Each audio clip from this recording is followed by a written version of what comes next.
بسم اللہ الرحمن الرحیم۔ السلام علیکم ورحمۃ اللہ۔ بنی اسرائیل کا ایک قصاب اپنے پڑوسی کی کنیز پر عاشق ہو گیا۔ اتفاق سے ایک دن کنیز کو اس کے مالک نے دوسرے گاؤں کسی کام سے بھیجا۔ قصاب کو موقع مل گیا اور وہ بھی اس کنیز کے پیچھے ہو لیا۔ جب وہ جنگل سے گزری تو اچانک قصاب نے سامنے آ کر اسے پکڑ لیا اور اسے گناہ پر آمادہ کرنے لگا۔ جب اس کنیز نے دیکھا کہ اس قصاب کی نیت خراب ہے تو اس نے کہا، اے نوجوان، تو اس گناہ میں نہ پڑ۔ حقیقت یہ ہے کہ جتنا تو مجھ سے محبت کرتا ہے اس سے کہیں زیادہ میں تیری محبت میں گرفتار ہوں، لیکن مجھے اپنے مالک حقیقی کا خوف اس گناہ کے ارتکاب سے روک رہا ہے۔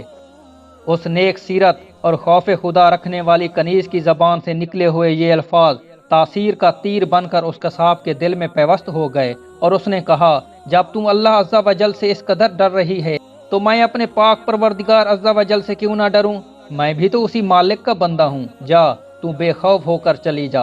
اتنا کہنے کے بعد اس قصاب نے اپنے گناہوں سے سچی توبہ کی اور واپس پلٹ گیا۔ راستے میں اسے شدید پیاس محسوس ہوئی، لیکن اس ویران جنگل میں کہیں پانی کا دور دور تک کوئی نام و نشان نہ تھا۔ قریب تھا کہ گرمی اور پیاس کی شدت سے اس کا دم نکل جائے۔ اتنے میں اسے اس زمانے کے نبی کا ایک قاصد ملا۔ جب اس نے قصاب کی یہ حالت دیکھی تو پوچھا، تجھے کیا پریشانی ہے؟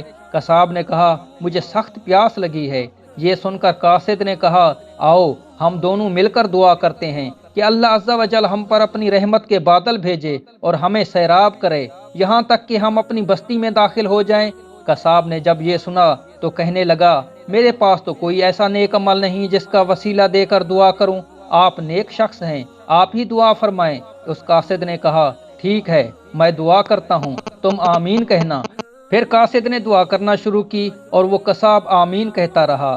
تھوڑی ہی دیر میں بادل کے ایک ٹکڑے نے ان دونوں کو ڈھانپ لیا اور وہ بادل کا ٹکڑا ان پر سایہ فگن ہو کر ان کے ساتھ ساتھ چلتا رہا۔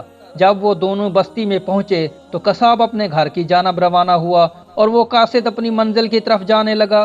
بادل بھی قصاب کے ساتھ ساتھ رہا۔ جب اس قاصد نے یہ ماجرا دیکھا تو قصاب کو بلایا اور کہنے لگا، تم نے تو کہا تھا کہ میرے پاس کوئی نیکی نہیں اور تم نے دعا کرنے سے انکار کر دیا تھا، پھر میں نے دعا کی اور تم آمین کہتے رہے، لیکن اب حال یہ ہے کہ بادل تمہارے ساتھ ہو لیا ہے اور تمہارے سر پر سایہ فگن ہے۔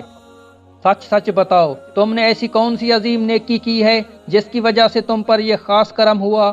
یہ سن کر قصاب نے اپنا سارا واقعہ سنایا۔ اس پر اس قاصد نے کہا، اللہ عز و جل کی بارگاہ میں گناہوں سے توبہ کرنے والوں کا جو مقام و مرتبہ ہے وہ دوسرے لوگوں کا نہیں۔ حاصل کلام یہ کہ بے شک گناہ سرزد ہونا انسان ہونے کی دلیل ہے، مگر ان پر توبہ کر لینا مومن ہونے کی نشانی ہے۔